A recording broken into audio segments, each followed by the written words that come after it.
नमस्कार दोस्तों, मैं आपका दोस्त दीपक मुटरेजा। किरण चौधरी जी कांग्रेस छोड़ करके बीजेपी में आ गई हैं। बीजेपी में आने के बाद बीजेपी के पुराने कार्यकर्ताओं में कहीं ना कहीं परेशानियां दिखने लगी हैं। और दिखे भी क्यों ना, क्योंकि वो पुराने बीजेपी के थे और उनकी भी इच्छाएं थी कि वो वहाँ विधानसभा का चुनाव लड़ सकें और वहाँ की जनता की सेवा कर सकें। लेकिन अब हालात जो बने हैं, इन हालातों में क्या होगा, खैर ये तो समय बताएगा। लेकिन जिस प्रकार से कल शशि रंजन परमार जी ने भी बयान दिया मुख्यमंत्री के सामने कि मुख्यमंत्री जी नए आने के बाद पुरानों को मत भूल जाना, यानी कि उनकी ज़मीन भी खिसकी हुई है। आज हमारे साथ अनीता मलिक जी हैं। अनीता मलिक जी जिला परिषद की चेयरमैन हैं और तोशाम से हैं। तोशाम की दावेदारी इन्होंने भी ठोकी हुई है बीजेपी से। अनीता जी, आपका बहुत बहुत स्वागत है। क्या कहेंगी मैडम आप, अब क्या स्थिति रहने वाली है, क्योंकि किरण चौधरी जी अब कांग्रेस छोड़ करके बीजेपी में शामिल हो गई हैं और उनका दावा भी तोशाम पर है। नमस्कार दीपक जी, और मैं सभी दर्शकों को भी नमस्कार करती हूँ। देखो, पार्टी में आ गई है, इससे हमारे पर कोई प्रभाव नहीं पड़ता। हम भी बीजेपी के कार्यकर्ता हैं और पार्टी हम पर विश्वास जताती है। तो मैं आपके चैनल के माध्यम से ये बताती हूँ कि भाई यहाँ सामने चाहे कोई भी उम्मीदवार हो, उसकी जमानत जब्त करने का काम करांगे और अपने काम करने लग रहे हैं बिल्कुल ईमानदारी के साथ। और हर गांव में जाके तोशाम हल्के में आपको पता होगा, तोशाम ब्लॉक में भी टैंकर दिए हैं, कल कैरू ब्लॉक में भी टैंकर बांटे हैं और बहुत सारे गांव में पार्क बनवाए हैं, रेस्क्यू शेल्टर और ई लाइब्रेरी और लाइटों का काम, अनेकों काम करवाए हैं। मार्केटिंग बोर्ड के जो रोड हैं वो भी बन लग रहे हैं, कुछ बन चुके हैं। और जो भी हल्के के काम होंगे, जिले के काम होंगे, उनके बीच में मैं खड़ी हूँ और जो काम करण के हैं वो बतावेंगे, उनसे पूछ के वो काम मैं करवाऊंगी और हमेशा उनके बीच में खड़ी रहूंगी। अनीता जी, सबसे बड़ी बात यह है कि अब किरण चौधरी जी बीजेपी में आ गई हैं। अंदर से कितनी जो है डर लग रहा है कि कहीं टिकट न चली जाए। देखो जी, मैं राकेश मलिक जी की धर्मपत्नी हूँ। जिस तरह वो डट के खड़े रहे थे ना, बिल्कुल उन्हीं की तरह, उन्हीं के नक्शे कदम पर मैं आज भी खड़ी हूँ और हमेशा खड़ी रहूंगी। जो मेरा काम है मैं उस पर खड़ी हूँ और मुझे इससे कोई घबराहट नहीं है। अगर पार्टी मुझे आशीर्वाद देती है तो मैं चुनाव जरूर लड़ूंगी। अगर पार्टी किरण चौधरी जी को आशीर्वाद देती है, उनको चुनाव लड़वाती है, तो फिर क्या करेगी अनीता मलिक? देखो, वो पार्टी का काम है। फिर भी मामे, पहले राकेश मलिक जी भी तोशाम व्यापार मंडल के 2012 में अध्यक्ष बने थे। जब उस टाइम पर ये मंत्री होया कर दी, हमेशा ही तोशाम में व्यापारियों के साथ गुंडागर्दी, लूटपाट होती रहती थी। व्यापारी यहाँ राकेश मलिक जी को अध्यक्ष बनाया तो उन्होंने तोशाम की जो ये गुंडागर्दी थी वो बंद करवाई। ये तो सरेआम करवाती थी, इन्हीं की मिली भगत की वजह से ये षड्यंत्र किए गए थे। और सारे तोशाम को नहीं, पूरे हरियाणा को भी पता है कि भाई राकेश मलिक जी के साथ जो हुआ है वो यही षड्यंत्र है, कोई बाहर का नहीं था, इन्हीं की है ये साजिश। वो कहते हैं ना हरियाणा में, भाई कंधा किसी का और बंदूक किसी की। मतलब आप किरण चौधरी जी के ऊपर आरोप लगा रहे हो कि उनकी वजह से ये सारा षड्यंत्र रचा गया था? षड्यंत्र जी, मैं घर बैठी थी राकेश मलिक जी के जाने के बाद, मेरे पे भी केस था। पता है किसी को? मेरा बच्चा जब स्कूल में है, नो बताओ कितनी तो एज मेरी है और कितनी मेरे बालका की है, उन पे भी स्कूल में बैठा के सीसी कैमरा में सारी रिकॉर्डिंग है। पंजाब में जाकर स्कूल में बैठे बालका का नाम लिखवा रखा है। किस तरह मैं बर्दाश्त करूंगी? और वहां की जो महारानी थी, बिल्कुल वहां के जो थे ने उन्होंने बताया है कि भाई उनके कहीं पे जब सीएम की तरफ से ये होंगे तो बताओ कुछ भी उसके है तो क्यों नहीं मामी, किस तरह वो करांगे ये बात बर्दाश्त? है तो है, हमारे पे कोई प्रभाव नहीं पड़ता। हाँ, अपनी करके खा रहे हैं। अगर उरा कुछ और होगा तो और दूसरी जगह वाला करके खाना है, ये ना तो कितने दूसरी स्टेट में सही तो काम करके खाना। मामी ने किसी के दबाव में ना हाँ और ना रवा। मतलब एक म्यान में दो तलवारें नहीं रहेंगी। बिल्कुल भी नहीं होगा इसके साथ, तो बिल्कुल भी नहीं। मतलब किरण चौधरी जी के साथ आप राजनीति तो शाम की नहीं करोगे? बिल्कुल 1% भी नहीं होगी। अगर किरण चौधरी जी को टिकट मिलती है तो ऐसी अवस्था में अनीता मलिक क्या करेगी? मुझे इससे कोई लेना देना नहीं है।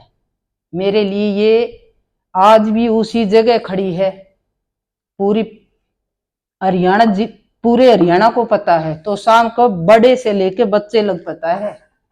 अगर मैं भी एक गलत अक्षर भी कहूंगी ना, या कहूंगे भाई ये क्या कह रही है, मैं किस तरह इसने स्वीकार कर लूंगी कि मैं इसके साथ मतलब भी नहीं, मैं इसका नाम लेना भी नहीं पसंद करती।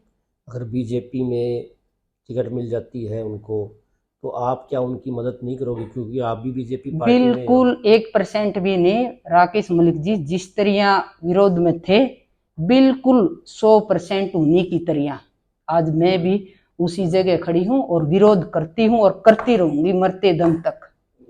अगर जिस प्रकार से मैं आपसे ये जानना चाह रहा हूँ, अगर टिकट मिल जाती है उनको, तो आप भी बीजेपी की कार्यकर्ता हैं, पार्टी लाइन से अलग आप कैसे काम करोगे? क्योंकि पार्टी अगर आपको कहेगी तो आपको तो उनका काम करना पड़ेगा।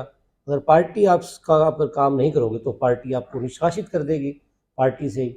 ऐसी अवस्था में तो दिक्कतें आपके आगे आएंगी।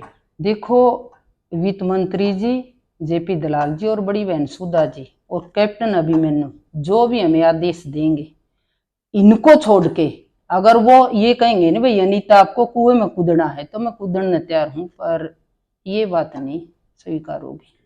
किसके साथ काम नहीं करना चाहते आप?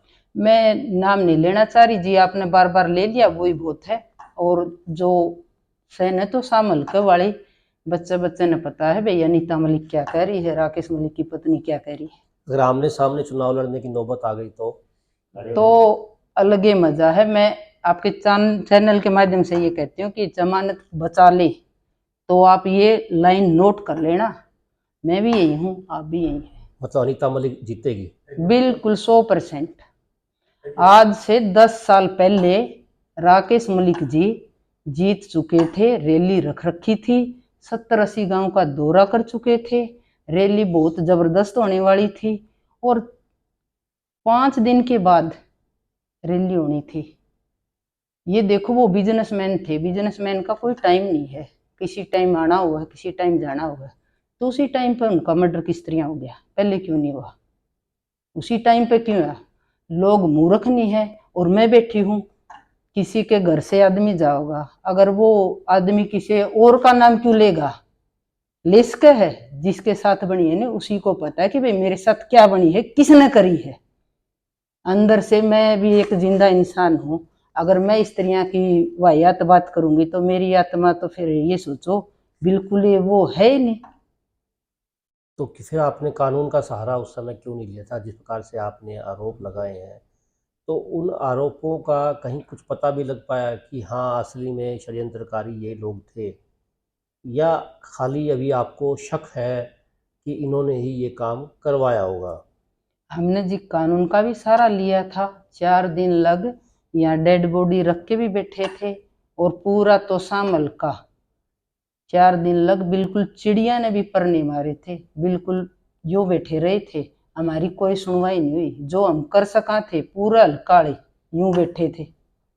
सब ने खूब साथ दिया है, मैं उनकी आभारी हूँ। आज भी कोई इस तरह बैठा होगा ना वो अपने खतर बैठा है, इसी तरह मैं आज उनके बीच में खड़ी हूँ। वो जिस तरह कहेंगे मैं उस तरह ही काम करने तैयार हूँ। अनीता जी, जिस समय किरण चौधरी जी आपकी पार्टी में आ रही थी, तो उस समय क्या आप लोगों ने नाराजगी जो है वो जाहिर नहीं की थी? की थी जाहिर, सबको पता है भाई राकेश मलिक जी ने बीजेपी की ही रैली रख रखी थी और यहाँ बीजेपी का तो उम्मीदवार था ही नहीं। सबसे पहले उम्मीदवार राकेश मलिक जी थे और ये बात पूरे भिवानी जिले को तो पता है। और तो शाम के तो चाहे छोटे न पूछो बड़े न पूछो, हर सब ने पता मतलब है। आपने विरोध किया था कि इनको इस पार्टी में मत लो? किया था जी, पर ये काम है हम कैस कहाँ, जो हम कैस कहाँ थे वो कया है मतलब जिस। सुनवाई नहीं हुई, मतलब ये है। हाँ ये तो पता ही है, तभी तो ये हुआ है। अब जो हालात बने हुए हैं, इन हालातों में कैसे अब आपकी राजनीति चलेगी? क्योंकि विकास कार्य आपने बहुत सारे करवा लिए, जैसे जैसा कि आप बता रहे हैं कि आपने काम करवाया है तो शाम हल्के के अंदर, तो शाम से चुनाव लड़ने की इच्छा आपकी प्रबल है और अब से नहीं, काफ़ी समय से है। नेताओं का आशीर्वाद भी आपके ऊपर है, जिस प्रकार से आपने बताया कि जेपी दलाल जी का, सुधा यादव जी का और कैप्टन अभिमन्यु जी का आशीर्वाद आपको मिला हुआ है। ऐसे में अब जो स्थिति है, अब जो राजनीति आपकी जो है ठहरी सी हो गई, अब इसको कैसे आप आगे लेके जाएंगे? देखिए, ये तो मैं वहाँ तोशाम बाजार से और पूरे हल्के वासियों से पूछ के उनकी सलाह लूँगी कि भाई क्या करना चाहिए, और उसके बाद ही सोच के फैसला लेंगे। फिर भी अगर ऐसी स्थिति बने तो जी, अगर वो कहेंगे तो भी मैं दूसरी स्टेट में जाना पसंद करूँगी। इनका साथ देने की तो मेरी फिर भी इच्छा नहीं है बिल्कुल भी। आगे की राजनीति की अगर बात की जाए, जिस प्रकार से कहा जा रहा है कि किरण चौधरी जी मजबूत चेहरा है, मजबूत कैंडिडेट है, अब से नहीं, पहले हरियाणा विकास पार्टी भी में भी रही हैं वो, उसके बाद 40 साल तक जो है कांग्रेस के अंदर भी रही हैं। हालांकि उन्होंने ही हरियाणा विकास पार्टी को जो है विलय कांग्रेस के अंदर करवाया था, जिस प्रकार के उनके बयान है किरण चौधरी जी के। इतना पुराना चेहरा और इतनी मजबूत लीडर जब लड़ेगी तो शाम से, तो शाम के लोग अगर उनका नाम लेते हैं तो फिर उस समय अनीता मलिक क्या करेगी? देखिए, ये बंसीलाल जी के नाम का नाम लेके, और जो भी बंसीलाल जी के और सुरेंद्र जी के दुर्विरोधी थे उनका साथ लेके जीत दी आ रही है, और सब ने पता है इस बात का।